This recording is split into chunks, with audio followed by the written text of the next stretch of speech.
자, 제가 막스 플랑크 연구소에서 거의 한 10년 가까이 있었어요. 인턴으로 시작해서 석사 과정도 하고 박사 과정까지 다 마쳤는데 점심 먹다 말고 이렇게 노벨상 수상자한테 그냥 물어봐도 되는 거예요. 만약에 다시 연구한다면 이거 뭐 이렇게 다시 하겠어요? 이러면은 밥 먹다가 그냥 대답을 해줘요.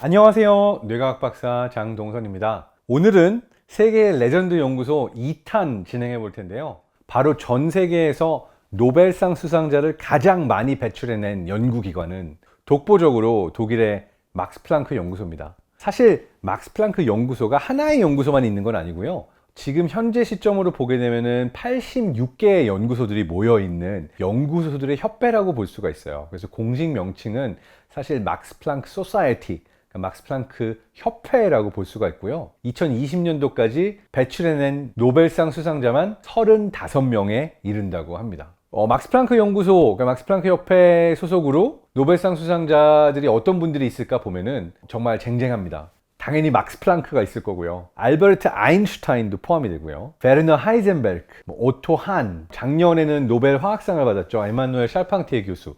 정말 엄청난 분들이 노벨상을 받았는데, 그런데 대체 세계 최고의 이런 연구들을 배출해낸 연구소는 뭐가 다르기에 노벨상을 받을 수 있을 만한 업적을 세울 수 있었던 이유는 뭘까요?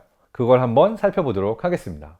막스 플랑크 연구소가 처음 세워졌을 때 카이저 빌헬m 연구소로 세워졌다고 하는데, 그때 이 연구소의 기본 모토와 철학을 만든 분이 있어요. 바로 한학이라는 분인데요. 이분이 만든 원칙이 한학 프린시플이라고 그래서 아직까지도 모든 막스 플랑크 연구소의 유효한 원칙으로 남아 있습니다. 그 원칙은 뭐냐면 서로 다른 연구 분야를 넘어서서 뛰어난 연구자가 연구를 하고 싶어 할 때는 절대적인 연구의 자유를 주는 거예요. 내가 어떤 분야를 연구하든 큰 간섭 없이 정말 완벽한 학문의 자유를 가지고 연구를 할 수 있습니다. 자, 제가 막스 플랑크 연구소에서 거의 한 10년 가까이 있었어요. 인턴으로 시작해서 석사 과정도 하고 박사 과정까지 다 마쳤는데, 그냥 옆에서 봤을 때 정말 약간 연구자의 천국 같긴 했습니다. 왜냐하면 보통 우리가 어디 학회 가거나 어떤 연구할래 이러면은 거기 가기 위한 여행비도 벌어야 되고 뭔가 어려운 것들이 많은데, 막스 플랑크 연구소에서는 내가 컨퍼런스를 열래, 그래 열어, 다 지원해 줄게.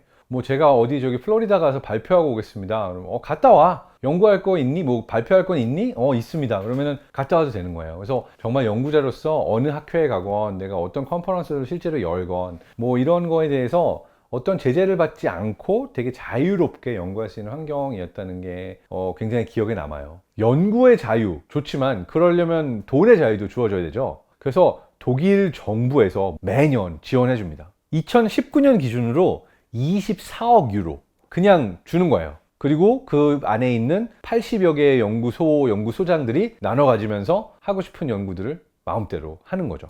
20대, 30대, 때로는 40대 초반이기도 하지만 굉장히 젊은, 근데 미래가 촉망받는 세계 최고의 연구자를 데려와서 연구소장을 하라고 초빙을 합니다. 만약에 이 초빙한 뛰어난 새로운 연구소장이 완전히 새로운 분야를 개척한다, 그러면 아예 새로운 연구소를 만들어줍니다. 언제까지? 이 사람이 은퇴할 때까지. 그리고 어떤 정부에 보고서를 내야 되거나 내가 이 연구를 왜 한다라고서는 내가 막 증명을 해야 된다든지 이런 게 없습니다. 학생을 가르쳐야 할 의무도 없어요. 강의를 하거나 시험 문제를 내거나 시험 평가를 해야 되는 어떤 종류의 의무도 없고요. 어쨌든 한 번 이 막스 플랑크 연구소장을 맡게 되면 정말 과학자로서는 최고의 꿈을 이룬다고 할 수 있죠. 왜냐하면 진짜 하고 싶은 연구를 다 할 수 있는 최적의 환경이 주어지니까요. 그 다음에 또 하나의 원칙이 있습니다. 다양성을 지원합니다. 그래서 지금 현재 막스 플랑크 연구소에서 연구하고 있는 사람들 중에 연구자의 과반수 이상이, 54% 이상이 외국인입니다. 독일 사람이 아닌 사람이 더 많아요. 그리고 여성의 숫자도 굉장히 높습니다. 거의 반 가까이 되는 연구원의 숫자가 여성이라고 알려져 있는데, 그만큼 다양한 국가와 문화에 다양한 백그라운드를 지닌 사람들이 다양한 분야와 어떤 영역들을 넘어서서 연구하는 것을 강력하게 장려하고 있습니다. 대표적인 예로 비교적 최근에 생긴 막스 플랑크 연구 중에는 아름다움, 미를 연구하는 연구소가 생겼는데, 이 분야의 연구소장으로는 문학 분야, 예술 분야, 뇌과학 분야, 정말 다양한 분야의 연구소장들이 와서 같이 연구를 하도록 만들었습니다. 개인적인 경험으로요. 저도 경험했어요. 사실 지금 보면은 만나볼 수도 없는 분들, 딥러닝의 창시자라든지 인공지능 대가들 있죠. 이런 분들이 와서 한 달씩 소세지 구워 먹고 막 바베큐하고 맥주 마시면서 같이 토론하고 이러는 머신러닝 워크숍 이런 것들도 저희 연구소에 열렸거든요. 나중에 가서야 뭐 이분들이 되게 엄청난 분들이구나 알았고, 점심 먹다 말고 이렇게 노벨상 수상자한테 그냥 물어봐도 되는 거예요. 만약에 다시 연구한다면 이거 뭐 이렇게 다시 하겠어요? 이러면은 밥 먹다가 그냥 대답을 해줘요. 근데 한국에 그분이 놀러 오셨을 때 반가워요 막 하고 인사하려고 그랬는데 아주 멀리서 막 초 VVIP라서 저 같은 그 당시 학생은 가까이 다가가지도 못하게 하더라고요. 그래서 그때 느꼈던 게 정말 어떤 이런 자유가 많이 주어졌었던 그런 곳이다라는 걸 느꼈고요. 독일 전체에 있는 막스 플랑크 연구소에서 일하고 있는 사람들의 숫자가 한 24,000명 되고요. 그 중에서 이제 연구소장, 그룹 리더, 또 어떤 연구를 주관하는 그런 분들이 한 7,000명 되고, 박사과정이 한 3,400명, 그리고 그 외에 인턴이나 뭐 대학생, 학생들, 연구원들이 한 2,000명 정도 됩니다. 근데 그 중에서 저는 막스 플랑크 연구소 전체를 대표하는 총학생이라고 해야 되나요? PhD representative, 막스 플랑크 연구소의 학생 대표 일을 또 했었어요. 그래서 저희 연구소 대표로 독일 전체에 있는 모든 연구소에서 대표가 한두 명이 오게 되면 같이 학회도 하고 이런 그 그룹을 활동을 같이 했었는데, 지금도 기억에 남는 것 중에 하나는 저희가 이제 비전 인 사이언스라고 과학에 있어서 어떤 미래 비전이 있는가 라고 하는 새로운 그런 학회를 하자고 그래서 했어요. 누구 초대할까? 그때 제가 일론 머스크를 초대하자고 했거든요. 그래서 일론 머스크한테 편지를 보냈는데 실제로 답장이 왔어요. 오, 너희가 그 막스 플랑크 박사과정 학생들이구나. 만나보고 싶었다. 어떤 애들인지. 너희 학회 갈게. 물론 지금처럼 이렇게 레전드는 아니고, 그땐 테슬라도 시가총액이 이렇게 높지도 않고 성공을 아직 잘 못하던 시기이긴 했지만, 야, 일론 머스크 대박이다 이랬는데 마지막에 일이 생겨가지고 못 와가지고 인증샷은 남기지 못했는데, 그때 이제 그래도 나름 뿌듯했던 건 그냥 미친 척 물어봤는데 정말로 온다고 그 비서하고 일론 머스크한테 답장이 왔었던 게 되게 감동이었던 그런 기억이 있습니다. 그러니까 이게 보여주는 거는 막스 플랑크 연구소에서 연구한 학생들이 어떤 좀 정신을 갖고 있냐면요, 해보지 뭐, 그냥 우리 연구해보자, 뭐 일론 머스크 야 초대해보지 뭐 라는 형태로 안 되는 것도 한번 해보자, 이런 마인드가 좀 되게 강했던 것 같고요. 다른 곳에서는 이런 거 쉽게 하기 어려워도 막스 플랑크 연구소에서는 그래 한번 해보자 그러면 할 수 있는 그런 환경이 좀 잘 갖춰져 있어 가지고 그런 것이 굉장히 기억에 많이 남는 것 같습니다. 근데 너무 막스 플랑크 연구소 칭찬만 했는데요, 단점도 있어요. 연구 굉장히 잘하는 연구소장인데 인성은 더러운 분들도 있거든요.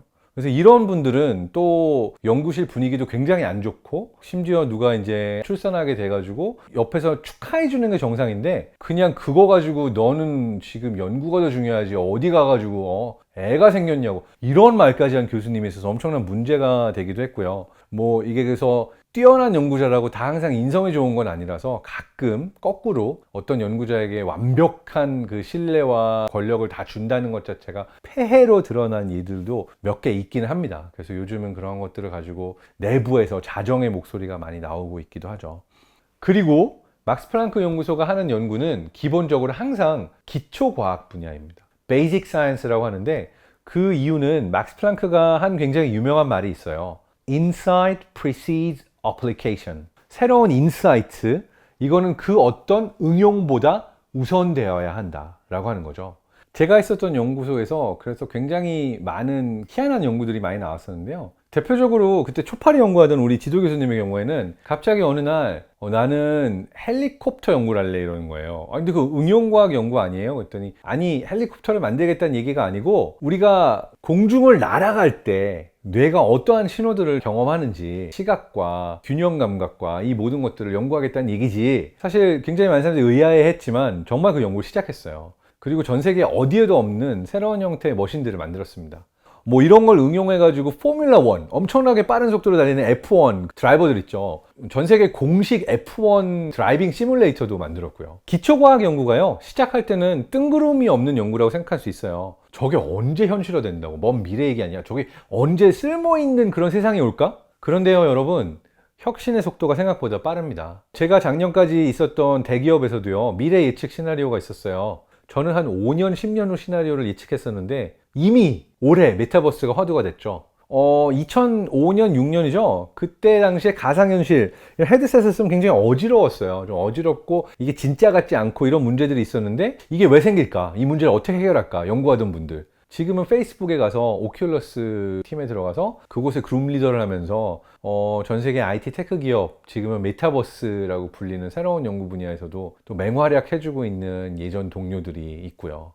100개에 투자하면 그 중에 99개는 쓸모없다고 생각이 되지만 하나가 터지면, 하나가 정말 잘 되면 정말 1000배, 10,000배 이상의 효과를 가져오기 때문에 기초과학에 대한 투자 자체가 결국은 훨씬 더 큰 이익으로 돌아온다라고 하는 것이 지금은 많은 연구들을 통해서 더 많이 뒷받침이 되고 있습니다. 그리고 그 대표적인 예로 꼽히는 게 이렇게 노벨상 수상자를 많이 배출해냈던 막스 플랑크 연구소, 막스 플랑크 협회라고도 할 수 있죠. 그러한 의미에 있어서 우리나라도 노벨상 수상자를 배출해낼 수 있는, 그래서 정말 길게 하고 싶은 연구할 수 있는 그런 환경이 되었으면 좋겠다라는 소망을 가져봅니다. 지금 이 순간도 모든 랩과 실험실에서 힘들게 연구하고 있을 많은 분들 응원하고요. 진심으로 화이팅 합니다. 그리고 과학자가 아니고 연구자가 아닌 여러분들은 이렇게 힘들게 연구하고 계시는 많은 과학자분들 되게 힘들게 연구하고 있다 많이 알고 또 같이 응원의 마음 보내주셨으면 좋겠습니다. 여러분 모두 건강하고 행복하세요. 감사합니다.